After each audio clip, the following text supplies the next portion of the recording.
जब राजा अंधा रहते हैं, धृतराष्ट्र जब अंधा रहते थे, उस समय द्रौपदी की वस्त्रण हुई थी।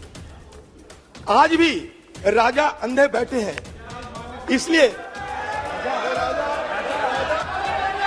जहां राजा अंधा बैठे रहते, वहां द्रौपदी की वस्त्रण, चाहे वो हस्तिनापुर में हो, चाहे वो मणिपुर में हो, होता ही रहते। चला नीरव मोदी दूर नहीं गए। मणिपुर की घटना देखने के बाद मुझे यह पता चला नीरव मोदी यहाँ हिंदुस्तान में जिंदा है, और नरेंद्र मोदी नीरव मोदी बन के अभी भी चुपचाप अपने चुप्पी साधे होकर बैठे हैं। सर, क्विट इंडिया होना चाहिए, क्विट इंडिया होना चाहिए। सांप्रदायिकरण से क्विट इंडिया, ध्रुवीकरण से क्विट इंडिया, भगवाकरण से क्विट इंडिया। क्विट इंडिया हमें करना ही पड़ेगा। पूना फॉरेस्ट की चीता तक हर चीज में हमारे प्रधानमंत्री कुछ ना कुछ बोलते हैं। संयम रखिए। मणिपुर के बारे में उन्हें चुप्पी साधी रहे, ये हमें बिल्कुल पसंद नहीं है। यही मैं जाहिर करना चाहते हैं। देखिए, ये नो कॉन्फिडेंस मोशन की ताकत कितने हैं कि हमारे प्रधानमंत्री को हम लोग खींच के सदन में लाकर बहुमत की बाहुबली आपके पास है। बहुमत की बाहुबली से आप जीत सकते हो, लेकिन हमें क्यों ये नो कॉन्फिडेंस मोशन लाना पड़े, इसको थोड़ा समझाने की कोशिश होना चाहिए।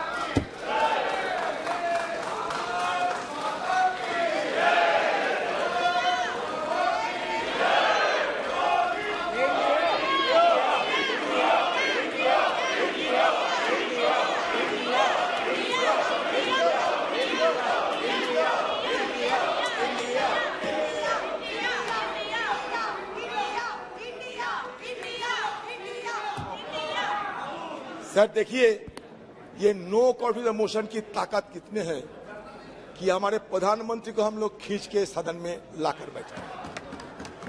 यही ताकत होते हैं संसदीय परंपरा की।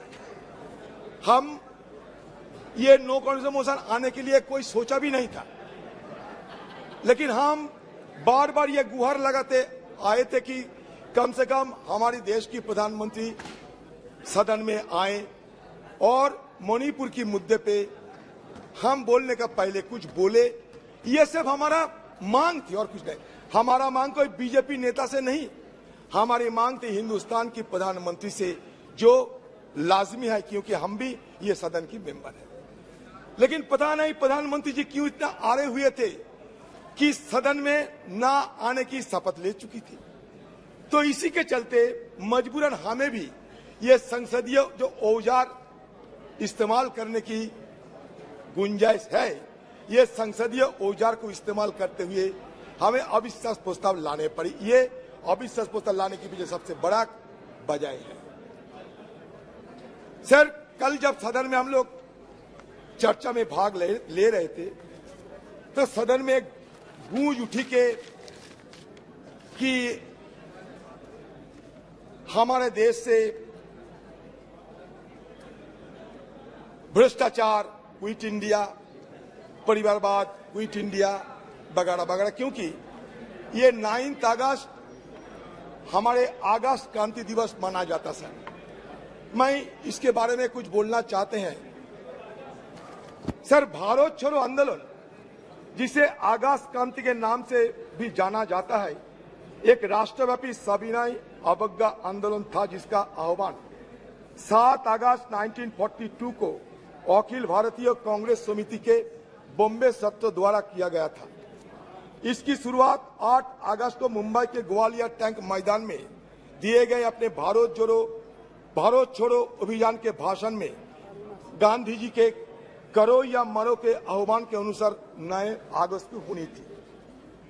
अंग्रेजों ने 8 अगस्त को ही बड़े पैमाने पर लोगों की नजरबंदी के साथ अत्यंत तेजी की प्रतिक्रिया व्यक्त की। 1 लाख से अधिक गिरफ्तारियां की गई, जिनमें गांधी जी सहित कांग्रेस के शीर्ष नेतृत्व के नेता भी शामिल थे। बड़े पैमाने पर जुर्माना लगाया गया और प्रदर्शनकारियों को सार्वजनिक रूप से मारा पीटा गया। हिंसा में सैकड़ों नागरिक मारे गए, जिनमें से अनेक पुलिस और सेना की गोली से मारे गए। सर, मैं ये कहना चाहता हूं इसलिए कि इसके पहले भी मैसूर में एक भयानक नरसंहार हुआ था, जहां हिंदू महासभा और आरएसएस की बेहद करीबी मैसूर के राजा की सशस्त्र सेना ने तिरंगे को सलामी देने के लिए 22 कांग्रेस कार्यकर्ताओं को गोली मारकर हत्या कर दी थी। 1942 में कानपुर में हिंदू महासभा शासकों के साथ सहयोग करने की रणनीति को निम्नलिखित शब्दों में रेखांकित किया गया था। हिंदू महासभा को मानना है कि समस्त व्यवहारिक राजनीति का प्रमुख सिद्धांत अंग्रेजों के साथ उत्तरदायी सहयोग की नीति है। उत्तरदायी सहयोग की नीति जो बिना शर्त सहयोग से लेकर सक्रिय और यहां तक कि सशस्त्र प्रतिरोध तक देशभक्ति के क्रियाकलापों के संपूर्ण क्षेत्र को कवर करती है। समय की जरूरतों, हमारे निपटान में संसाधनों और हमारे राष्ट्रीय हित के निर्देशों के अनुसार खुद को अनुकूल बताती रहेगी। सर, इसके साथ साथ व्यावहारिक राजनीति में महासभा जानती है कि हमें उचित समझौता के माध्यम से आगे बढ़ना चाहिए। इस तथ्य का प्रमाण यह है कि हाल ही में सिंध में निमंत्रण पर सिंध हिंदू महासभा ने गठबंधन सरकार चलाने के लिए मुस्लिम लीग के साथ हाथ मिलाने की जिम्मेदारी ली थी। बंगाल के मामले तो जगजाहिर है।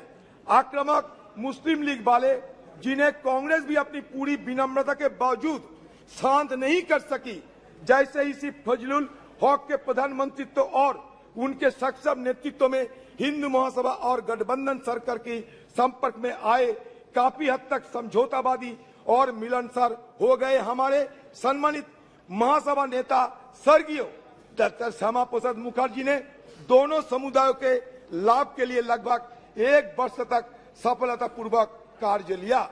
बंगाल मुस्लिम लीग मिनिस्ट्री में उप मुख्यमंत्री डॉक्टर श्यामा प्रसाद मुखर्जी ने हिंदू महासभा और मुस्लिम लीग की ओर से बंगाल सरकार के लिखे एक पत्र में यह स्पष्ट किया कि ये दोनों दल ब्रिटिश शासकों को कांग्रेस द्वारा आरंभ किए गए भारत छोड़ो आंदोलन के खिलाफ बंगाल के राक्षस के रूप में देखते थे। तो इसमें साबित क्या हुआ सर? ब्रिटिश के तरफदारी करने वाले आपके पूर्वजों ने ये देश के लिए यही हमें दान किया था। तो आप लोगों से इससे ज्यादा उम्मीद हमें नहीं थी कि जब अगस्त क्रांति के दिन आप अगस्त क्रांति के दिन नारा लगाते हुए वो बात हटा दिए और नया नारा लगाते हुए लोगों को आपने गुमराह करने का कोशिश किया। हमारा बात साफ है सर, क्विट इंडिया होना चाहिए। सांप्रदायिकरण से क्विट इंडिया, ध्रुवीकरण से क्विट इंडिया, भगवाकरण से क्विट इंडिया हमें करना ही पड़ेगा।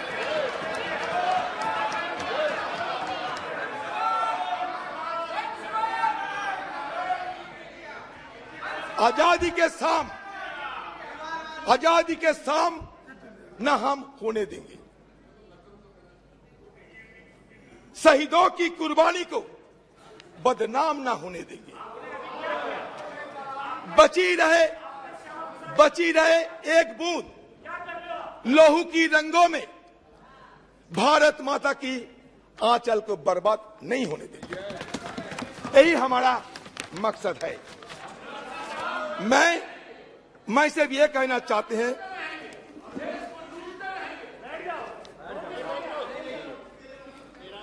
सर, प्रधानमंत्री जी को सम्मान के साथ ये कहना चाहते हैं कि देखिए प्रधानमंत्री जी, आप एक बार नहीं 100 बार प्रधानमंत्री बने, हमें कोई फर्क नहीं। इसमें हमें कोई लेना देना नहीं। हमें लेना देना भारत की आम जनता के साथ।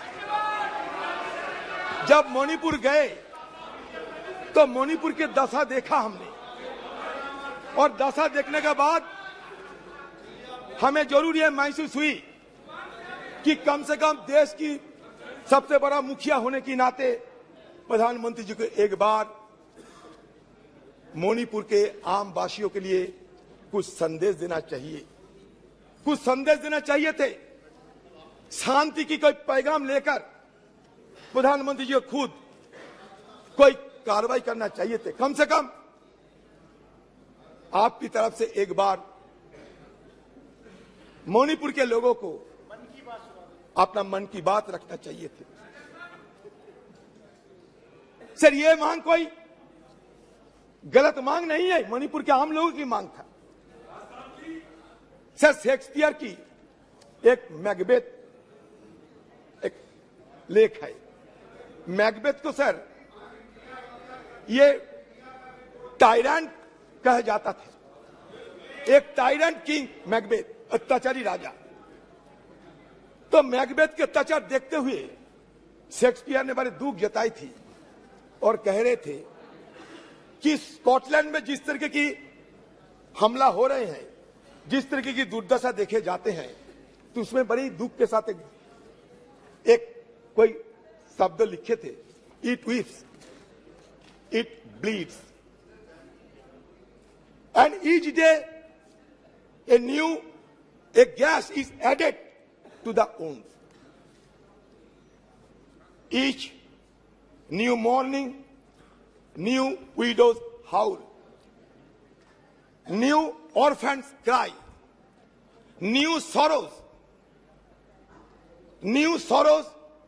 strike the heaven in the face.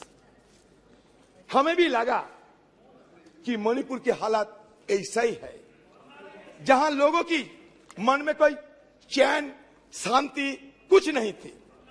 सारे मणिपुर, यही तो बात है, आप समझ नहीं सकते। अनारस के साथ बेनारस की तुलना मत किया करो, चाना के साथ बेदाना की तुलना मत किया करो, बुलक के साथ हिलक की तुलना मत किया करो। इसलिए नहीं, क्योंकि हमारे प्रधानमंत्री जी जिस दिन मणिपुर के मुद्दे पे बोलना चाहिए था, कहां से छत्तीसगढ़ लाए, कहां से राजस्थान लाए, कीजिए ना। लेकिन मणिपुर की दंगा ये कोई छोटी मोटी बात नहीं है। मणिपुर की दंगा एक जाति दंगा के रूप में, एक सिविल वॉर की तरह सारे देश दुनिया में चर्चा के मुद्दे बन गए। आप जब यूरोप में गए थे, फ्रांस में, जहां आपको पुरस्कार मिला था, खुशी हुई हम लोग, आपको नवाजा गया बहुत बड़ा पुरस्कार में। उस समय भी यूरोपियन पार्लियामेंट में यह मणिपुर की मुद्दा चर्चा में थे, अमेरिका में भी यह मुद्दा चर्चा में थे। तो हमारी तरफ से यह बार बार समझाने की कोशिश किए गए थे कि Manipur issue cannot be confined to any state और any nation. It has already assumed a global dimension. That is why Prime Minister intervention is indispensable, is called for. That was our argument. There is no harm of it. Sir, बात यह है कि मणिपुर में क्या देखा? मणिपुर में हमें देखा कि हमारे घर की मां बहनों को वस्त्रहीन हालत में विवश करके उन पे ऊपर हमला हो रहे हैं, बलात्कार की घटना घट रही है। तो मुझे एक बार ये बोलने का इच्छा हो रहा है कि जब राजा अंधा रहते हैं, धृतराष्ट्र जब अंधा रहते थे, उस समय द्रौपदी की वस्त्रण हुई थी। आज भी राजा अंधे बैठे हैं, इसलिए किसी को नाम नहीं लिया, किसी को नाम नहीं लिया मैं, किसी को नाम नहीं लिया मैं। तो इसलिए जहां राजा अंधा बैठे रहते, जहां राजा अंधा बैठे रहते, वहां द्रौपदी की वस्त्रहरण, चाहे वो हस्तिनापुर में हो, चाहे वो मणिपुर में हो, होते ही रहते। मणिपुर हजारों करोड़ रुपया लूटकर नीरव मोदी भागे थे, किसी ने उनको पकड़ नहीं सके। हमारे एनडीए सरकार की इतना ताकत, उन्हें छू नहीं सके। वो कैरिबियन समुद्र की बीच में मस्ती करते देखा जाते हैं, जो मर्जी वो कहते रहते। तो मैंने सोचा कि नीरव मोदी सारे जिंदगी के लिए हमारे से दूर चले गए।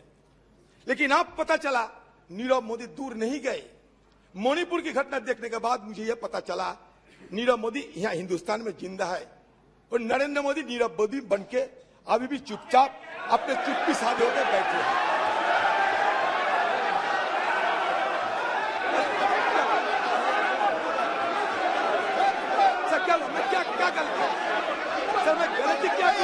सर इनको माफी मांगना चाहिए। इनका पार्टी इनको समय नहीं दिया, जैसे गृह मंत्री ने बताया समय हमारे पार्टी से लिया है और अभी इनका अभी क्या क्या बात कर रहे हैं सर?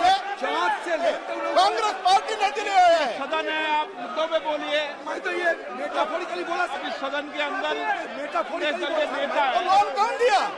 लोन कौन दिया? बोलिए, कोई गलत अरे अजीर बाबू लोन कौन दिया बताइए? आपके एएससी से ऑफिस से फोन करके लोन दिलवाया नीरव मोदी को। क्या बात कर रहे हैं? अगर आप सत्ता में रहते तो नीरव मोदी इधर ही रहता था। उनको लोन वसूली करने के लिए हमने कोशिश की, हमारा सरकार इसीलिए भाग गए हैं। उदाहरण की तरह बोले सर, बात यह है कि हमारे प्रधानमंत्री चाहे चांद हो और चाहे कूनो फौज की चीता हो, चांद हो ये कूनो फौज की चीता हो, हर चीज में प्लीज प्लीज प्लीज प्लीज जाइए, प्लीज जाइए अपनी सीट पे।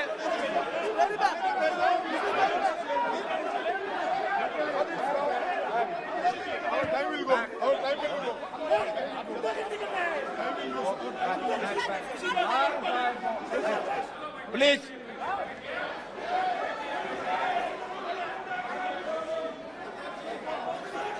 सर, आप मुद्दे पे बोलिए। बड़े दावे के साथ कह सकता हूँ सर, आप मुद्दे मैं पे- किसी को आहत करने के लिए, आप मुद्दे पे किसी बोलिए को ना। चोट पहुंचाने के लिए मैं एक शब्द नहीं कहते। अच्छा, आप मैं लोग संयम रखें। गलतफहमी हो रहे हैं। ये हम ये कहना चाहते हैं कि चांद से लेकर कूनो फॉरेस्ट की चीता तक हर चीज में हमारे प्रधानमंत्री कुछ ना कुछ बोलते। संयम रखिए लेकिन आप। मणिपुर के बारे में उन्हें चुप्पी साधी रहे, ये हमें बिल्कुल पसंद नहीं है। यही मैं जाहिर करना चाहते हैं। संयम पे बोले आप। सर अभी तक देखिए ना, मणिपुर की जो 2 एमपी है, मणिपुर के 2 एमपी डॉक्टर रंजन सिंह राजकुमार, मणिपुर का और एक एमपी डॉक्टर लोरो फुजो, किसी को बोलने का मौका नहीं दिया जाता कि हमें सदन के अंदर कुछ सुने उनसे, वो भी नहीं मौका मिलती लोग। हम अमित शाह जी को पूछना चाहते हैं, अमित शाह जी कल जो आपने बयान दिया ना, ये बड़ा घातक बयान दिया आपने। आपने कहा था कल, याद कीजिए, कि हम बफर जोन में सारे सिक्योरिटी फोर्सेस को तैनात किया है। याद कीजिए, आपने खुद स्वीकार करते हैं कि बफर जोन बन गए हैं। बफर जोन कहाँ बनते? लाइन ऑफ कंट्रोल में बफर जोन बनते। इसका मतलब आप क्या स्वीकार करते हैं कि कुकीलैंड और मेरीलैंड अलग हो गए? Please conclude. नहीं सर, चलिए प्लीज कंक्लूड। सर, कैसे सर? ओके सर, इसीलिए ये बफर जोन की बात कभी आपको नहीं करना चाहिए था। मतलब आज जो sense of delineation, it is going to be translated into a geographical delineation of the 2 warring faction. इसलिए मैं आपको सतर्क करना चाहते, कल आपने बड़ा गलत बयान पेश किए हैं। ये बफर जोन की मुद्दा उठाकर आपने खुद स्वीकार किया कि बफर जोन अभी है। आपने कांग्रेस पे आरोप लगाने का कोशिश किया, लेकिन देखिए आपने खुद राज्यसभा में ये बताया कि 1528 फेक काउंटर हमारी जमाने में हुई थी। ये आपने यही नहीं बताया कि कितने साल तक वो हुई थी। 33 साल तक, 33 साल में हुई थी। Sir rule 352(5) sir